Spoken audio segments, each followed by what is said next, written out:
हाल है जिनके साथ रुकता नहीं कोई काम, सर पे जो हो इनका हाथ, सर पे जो हो इनका हाथ। भोलेनाथ जो चाहेंगे उन्हें नु खाली होगी, तीनों लोग के नाते है हम तेरे लोगी।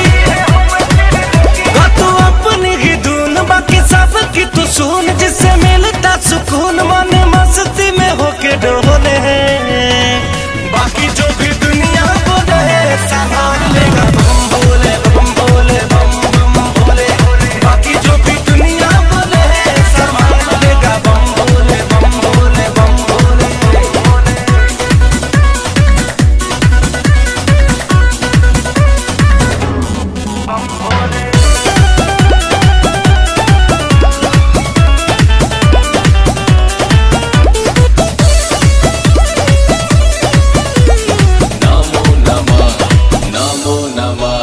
चलता जाए अपनी डगर मंजिल आएगी नजर, करना गलत ना कभी रखते हैं भोला नजर, रखते हैं भोला नजर।